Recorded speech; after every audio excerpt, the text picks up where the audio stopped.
This is a book review of Max Shachtman and His Left, A Socialist Odyssey Through the, quote, American Century by Peter Drucker. The review is by David Finkel.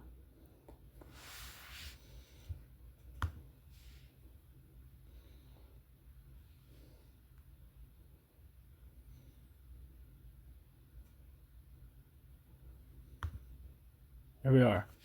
Like almost any work of serious Marxist scholarship, Peter Drucker's Max Shachtman and His Left cannot be separated from issues of present-day politics and commitment. We should be grateful that it found a ready publisher in the Humanities Press Revolutionary Studies series edited by Paul LeBlanc.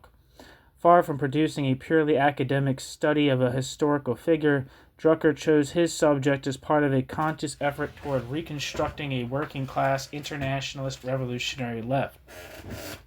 Quote, paradoxically, Drucker writes, quote, in some respects, the pre-Cold War Shachtman of the 1920s, 30s, and 40s now seems startlingly contemporary. The more clearly we conjure up the picture of that pre-Cold War world, the more unsettlingly familiar it looks, end quote, Drucker. What Drucker has in mind, obviously, is not a literal repetition of the 1930s, but rather broad features of the global and U.S. scene, a protracted crisis with wrenching effects on the lives and consciousness of working people, a U.S. working class in the process of being recomposed as a multinational reality, in which traditions of struggle of immigrant workers, parenthesis, today, especially from Mexico, the Caribbean, and Central America, end parenthesis, must play a growing role, a scramble among capitalist imperialist powers for advantages in trade and manufacture, the centrality of struggles against racism. Most of all, the collapse of Stalinism and the end of the Cold War system removes, in Drucker's view, one of the crippling obstacles to the development of socialist working-class politics in both East and West. Indeed, the crisis in socialist thought resulting from Stalin's destruction of the Russian Revolution and the post-1945 bipolar division between Pax Americana and the Soviet bloc is central to any investigation of, quote, Shachtmanism. Shachtman's greatness as a thinker lay in his ability to understand and confront the impact of these events on socialist expectations, particularly Shachtman's understanding that any confusion between bureaucratic tyranny and socialism was fatal. Yet the contradictions of the Cold War contributed greatly to the ultimate degeneration of Max Shachtman and most of, quote, his left in either reactionary pro-imperialist right-wing social democratic politics or a critical but decidedly pro-Western liberalism. Drucker chronicles the evolution of Shachtman's views of the communist menace, parenthesis, both real and imagined, in parenthesis, in order to understand its errors and the lessons to be drawn. A point must be stressed here, however, one which Drucker certainly understands, but to which many on the left who consider themselves adept critics of, quote, Shachtmanism are quite oblivious. Shachtman's supposed obsession with communism was only one factor, an important but not necessarily the most crucial one in his rightward trajectory. Footnote. See, for example, the review of this book authored by Phil Shannon in the Australian weekly Green Left, March 30th, 1994. Due to Shachtman's, quote, bloated and all-consuming anti-Stalinism, end quote, Shannon writes, quote, Shachtman abandoned the strategy of social change through industrial and political struggle in the streets and factories and offices in favor of creating backroom influence at the top levels of trade unions and parliamentary parties, end quote. This absurdly crude rendering misses at least two-thirds of Drucker's carefully documented analysis. In fact, because Shachtman fiercely defended and never abandoned the view that anything resembling a socialist transformation could come only from an organized working-class movement, he was pulled away from revolutionary perspectives as the working-class radicalism in which Shachtman had been immersed from childhood evaporated in the post-war prosperity. These developments significantly precede Shachtman's, quote, Stalinophobia and ultimate pro-imperialism. Back to the text.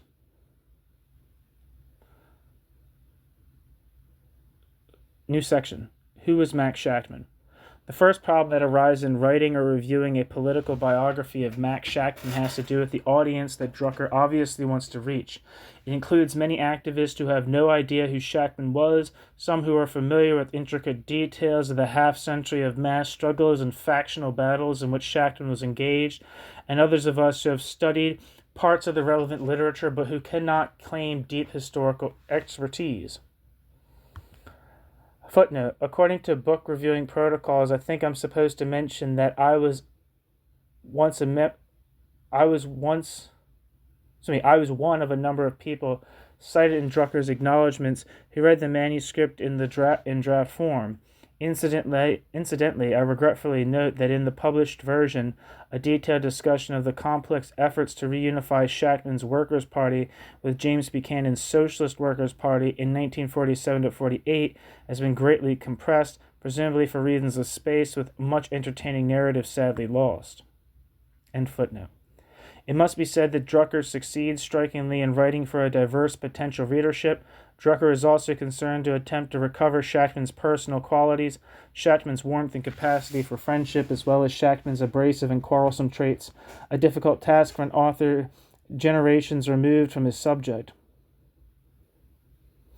Those who are uninitiated will find here a basic, quote, tendency history, end quote, covering the early years of the Communist Party, the origins of the Trotskyist movement and its struggles against the isolation produced by the Stalinist counter-revolution and the ascendancy of fascism.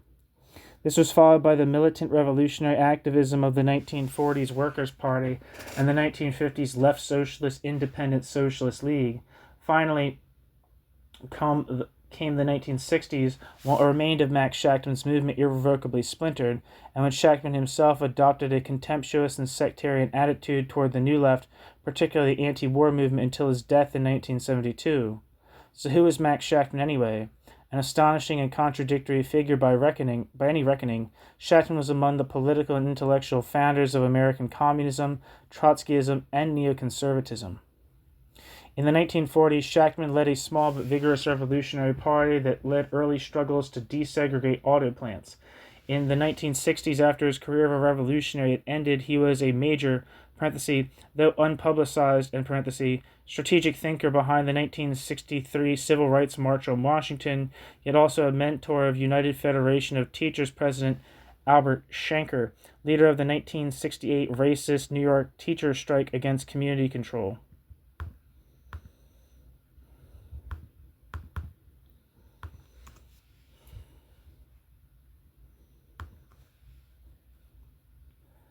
Wikipedia says Albert Shanker lived from 1928 to 1997 and was the president of the United Federation of Teachers from 1964 to 1985 and president of the American Federation of Teachers, AFT, from 1974 to 1997.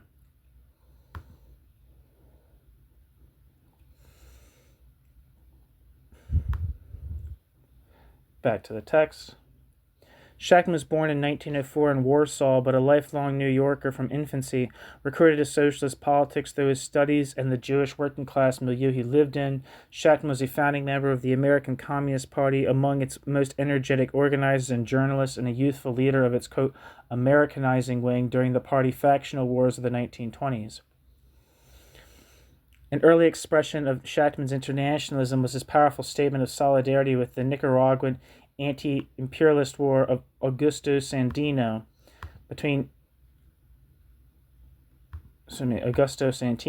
expressing a view of the importance of national liberation movements that Shachtman would maintain until the disintegration of his own revolutionary perspective. Throughout his career, Shachtman would be perhaps the outstanding publicist for socialist politics that the movement had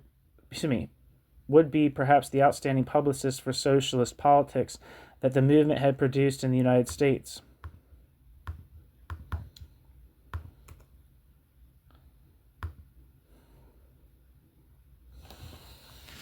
Wikipedia says Augusto Cesar Sandino lived from 1895 to 1934. Full name Augusto Nicolas Calderón Sandino was a Nicaraguan revolutionary and leader of a rebellion between 1927 and 1933 against the United States occupation of Nicaragua. Despite being referred to as a, quote, bandit by the United States government, Augusto Sandino's Exploits made him a hero throughout much of Latin America, where Augusto Sandino became a symbol of resistance to American imperialism. Augusto Sandino drew units of the United States Marine Corps into an undeclared guerrilla war. The United States troops withdrew from the country in 1933 after overseeing the election and inauguration of President Juan Bautista Sacasa, who had returned from exile. Augusto Sandino was executed in 1934 by the National Guard forces of General Anastasio Somoza Garcia, who went on to seize power in a coup d'etat 2 years later. After being elected president by an overwhelming margin in 1936, Somoza Garcia resumed control of the National Guard and established a dictatorship and Somoza family dynasty that ruled Nicaragua for more than 40 years. Sandino's political legacy was claimed by the Sandinista National Liberation Front, which overthrew the Somoza government in 1979 and ensconced itself in power for more than 40 years. Augusto Sandino is revered in Nicaragua, and in 2010 its Congress unanimously named him a, quote, national hero.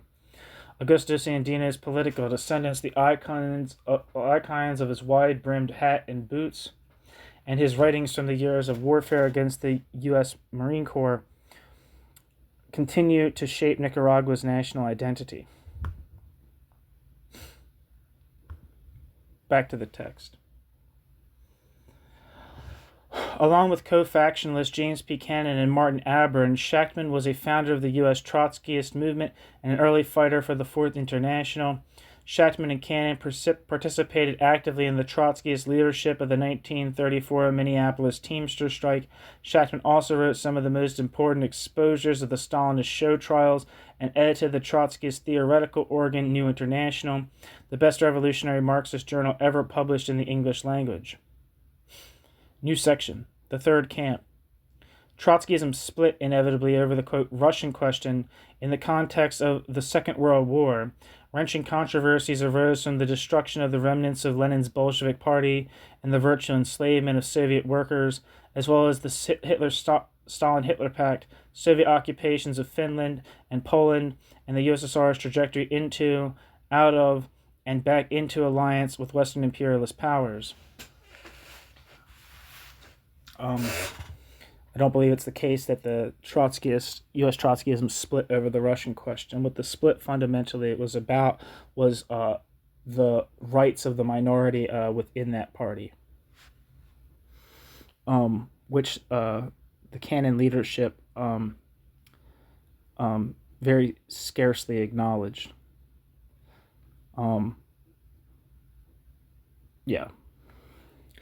These catastrophic events irrevocably broke apart Trotskyist unity around, quote, the defense of the Soviet Union, quote, as a worker state.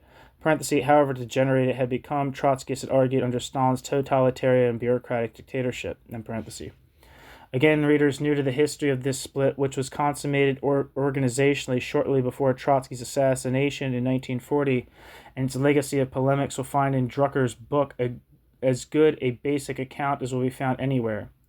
The author, like this reviewer, is unabashedly sympathetic to, quote, Shachtmanite as opposed to the, quote, Cannonite and Trotsky side of the argument.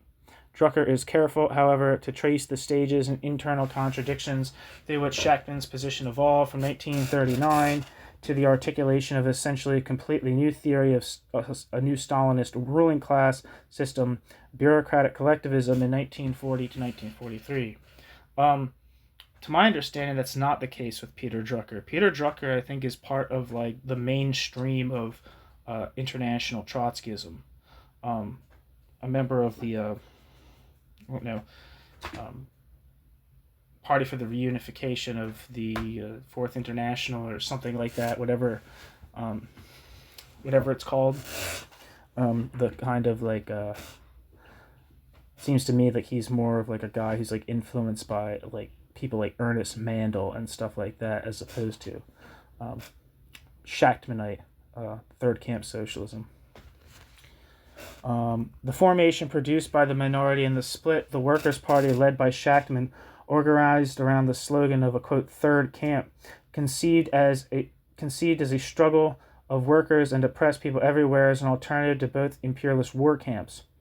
In the post-war world of the Cold War, the concept of the third camp took on a new and more lasting meaning as the vision of an independent, democratic, and revolutionary alternative to both capitalist imperialism and capitalist imperialism's bureaucratic collectivist rival. It is as a leader of the Workers' Party from 1940 to 1948 and its successor organization, the Independent Socialist League from 1949 to 1958, that Shachtman emerges as a magnificent, if ultimately tragic figure. Although a highly competent Marxist thinker, Shachtman was not a profoundly original theorist, but rather a synthesist of major importance. The concept of the consolidated Soviet bureaucracy as a new ruling class, opposed in its own way to capitalism, but even more bitterly hostile to socialism and any form of independent working class politics, was not Shachtman's own original insight, but he was able to provide its finished formulation, most importantly to explain its relevance for the monumental effort to reconstruct a socialist movement from the wreckage of Stalinism, fascism, and post-war U.S. imperialist supremacy. Quote, his most enduring legacy, end quote, Drucker rightly says, quote, was his appreciation of the inseparability of socialism and democracy, end quote.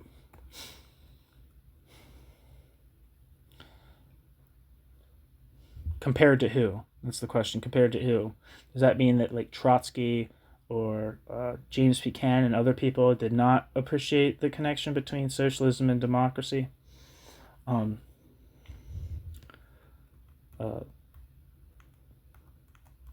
That's a question. Similarly, Shachtman did not originate the theory of the permanent war economy as an important new vehicle for the economic stabilization of post-war capitalism, but Shachtman grasped its importance for understanding why there would not be an inevitable rapid recurrence of the 1930s-style Great Depression, the expectation of which distorted the perspectives of many Marxists. New section: A Winding Road to Reformism. Shachtman's politics and activities through World War II make up Part 1 of Drucker's work. Part 2, subtitled, quote, The American Working Class as It Really Is, quote, one of the later Shachtman's favorite phrases and his dominant political preoccupation, begins with the profound rethinking of Trotsky's expectations. Between 1946 and 48, it began to become clear that U.S. workers would share in the post-war prosperity of U.S. capitalism. Quote, workers were not about to support revolutionary projects while their lives were tangibly improving. Shachtman recognized these post-war realities faster and more thoroughly than almost any other Marxist. Shachtman was still determined to fight against ascendant U.S. power and build a working-class opposition in the belly of the beast, end quote. Drucker. This meant, among other things, looking for any possible opening toward independent mass working-class politics. Contrary to a certain sectarian mythology that sees Shachtman after 1940 as hopelessly blinded by, quote, Stalinophobia, Shachtman initially placed some real hope in Henry Wallace's Third Party movement despite its considerable communist support. Footnote. This attitude is quite different from that of those who look backward nostalgically to this movement, primarily because communists ultimately took control of much of it. Back to the text, or end footnote. Shortly, however, Shachtman tilted toward a notion that was to prove sterile and crippling to every socialist current that has pursued it ever since, often with much less realistic justification than Shachtman originally had. This was the perspective that a Labor Party in the United States would most likely arise through the initiative of the Reuther or Dubinsky wing of the labor bureaucracy. This was not only a significant strategic miscalculation at a time when the labor bureaucracy, particularly the labor bureaucracy's liberal wing, was incorporating itself into the Cold War system on the side of its own imperialist ruling class. At home, through the anti-communist purges, abroad through very dirty operations on behalf of U.S. policy, inside the labor movements of Western and Southern Europe and Latin America. It was also a particularly dangerous orientation for a small political tendency, one that had sunk impressive roots during wartime in rank-and-file militancy against the no-strike pledge, but which now saw that militancy dissolving and an increasing number of its own cadres either leaving industry or finding posts inside the union officialdom. To be sure, it is much easier retrospectively to identify the Shachtman tendency's mistakes than to identify any viable alternative course. Yet the orientation toward progressive labor bureaucrats to launch independent politics, substituting for a vibrant working class insurgency that was dissolving, led Shachtman by an almost infinite sequel of incremental adaptations toward the Democratic Party. Parenthesis, where, as not only Shachtman but his disciple Michael Harrington lectured us until his death, is where, quote, the American working class, as it really is, end quote, politically lives, end parenthesis.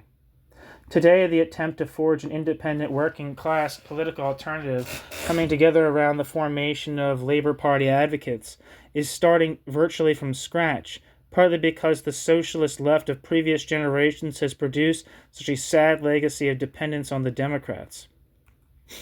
Obviously, these adaptations were also profoundly linked to Shachtman's deepening skepticism that any radical opposition movement in the world, in particular national liberation struggles in which he had invested enormous hope, could forge a really independent, let alone revolutionary force in a world divided into the imperialist camps of rival social systems.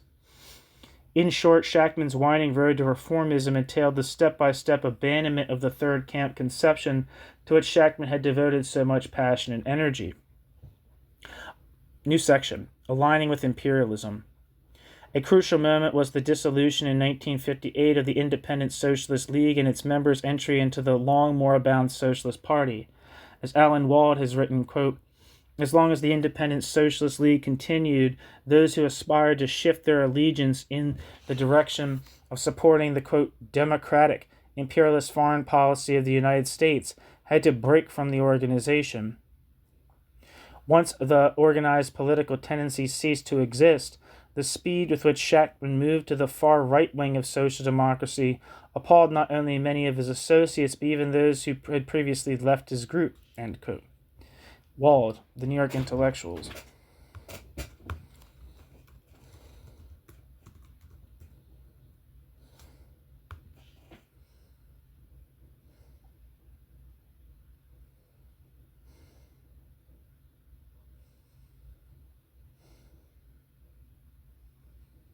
Again,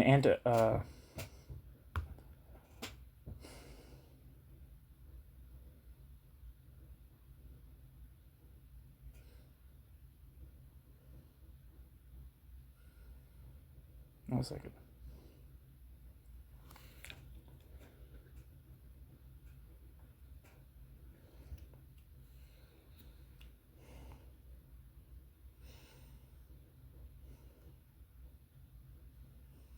Again, this is, I think Alan Wald is his News from the Fourth International, the Militant Left and the Socialist Movements.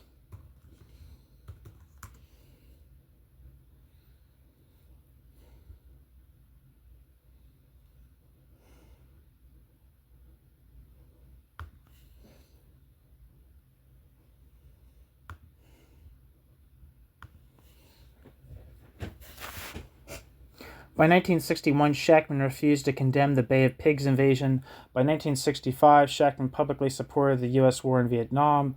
Those inspired by the politics of the last decade of his life inhabit such environs as the Social Democrats USA, National Endowment for Democracy, and American Institute for Free Labor Development, whereas intellectual advisors to the right wing of the AFL-CIO, bureaucracy, and the Reagan administration, they contributed significantly to keeping Central America safe for torturers, dictators, and death squads.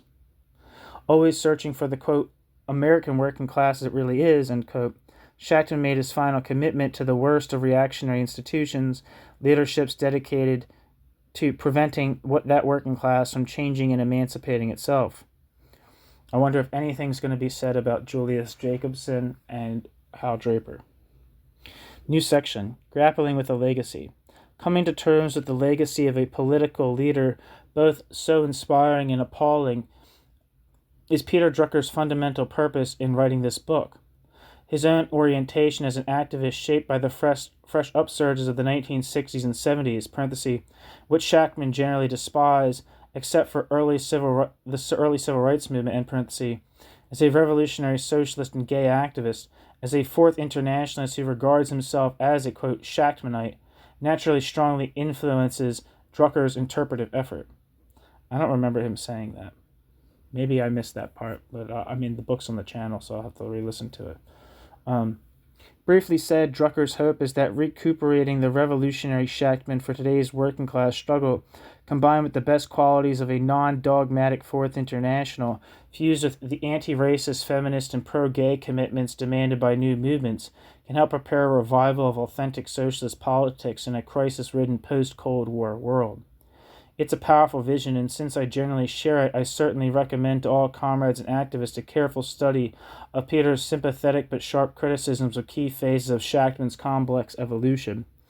In a review of this scope, I can't possibly address many details, but I want to focus on one problem that Peter seems to slide around. For that generation whose radical education came through the struggle to stop U.S. imperialism's dirty war in Vietnam and its attempts to recolonize Cuba, it's hard to accept the degree to which Shachtman, even in the 1950s, continued to be right about Stalinism, even as he developed fatal delusions about capitalist democracy. Peter believes that from the late 1940s onwards, Shachtman should have had a more positive, though highly critical, orientation towards Titoism and Maoism, non-Russian Stalinisms. That position doesn't sound very Shachtman-ite to me. Quote, as Shachtman predicted, the Yugoslav and Chinese revolutions did not create socialist democracy in either country, ... But unlike Shachtman's account of Stalin's triumph in the Soviet Union, which looked carefully at each stage of the long, drawn-out process of bureaucratization, Shachtman's account of Yugoslav and Chinese revolutions obscured some of their contradictory features, end quote.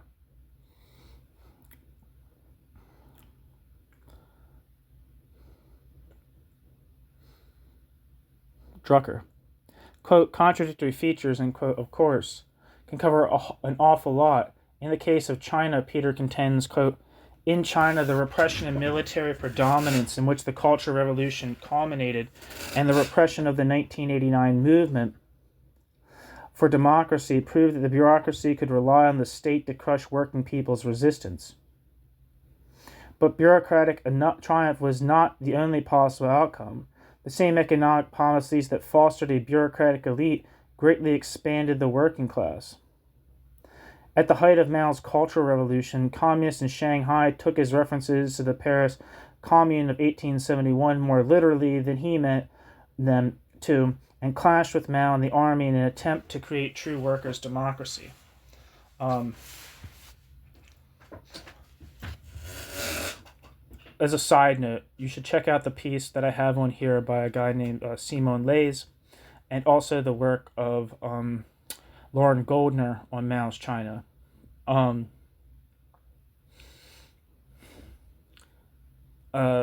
fact that there was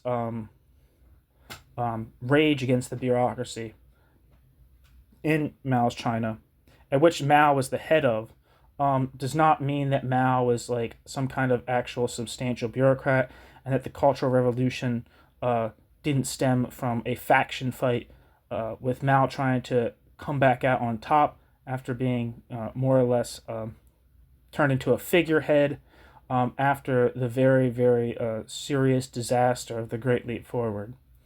I would not say that most of the people, who took, it would be like, what would be an example? In my mind, the actions for workers' democracy within the Cultural Revolution would not be something that directly comes from Mao, but rather comes from actual dissatisfaction with the very real bureaucratic problems in Mao's China, and would be more comparable to something like Hungary '56 than something that actually had fidelity to the real purpose of Mao's Cultural Revolution. I don't know if what I finished that last bit made sense, but this whole idea right here seems ridiculous.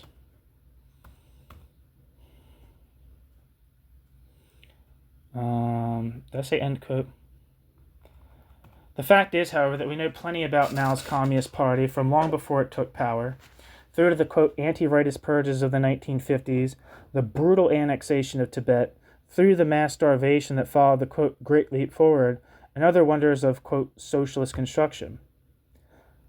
Footnote, Trotsky in the 30s wrote briefly but prophetically that the Chinese Communist Party might conceivably come to power as a force in opposition to the working class. End footnote. The lesson of China wasn't, quote, the repression and military predominance in which the Cultural Revolution culminated, end quote. The lesson of China was the repression, it was the repression and bureaucratic military predominance which culminated in the Cultural Revolution, the eruption of unlimited factional gang warfare devoid of any political principles. This national catastrophe, which probably discredited the idea of socialism among the Chinese masses for at least a generation, was rooted in the character of that regime from its inception. Basically says what I said. There we are.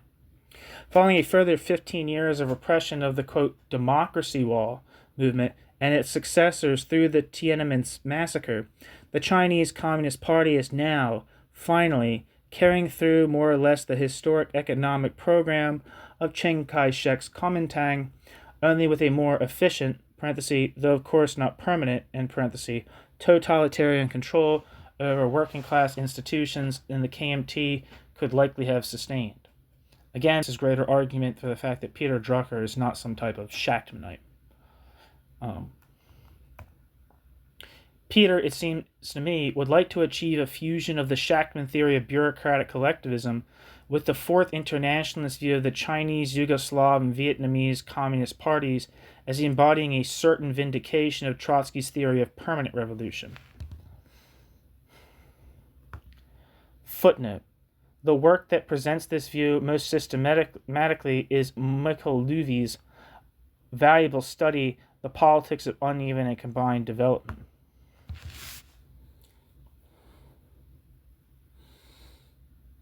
End footnote.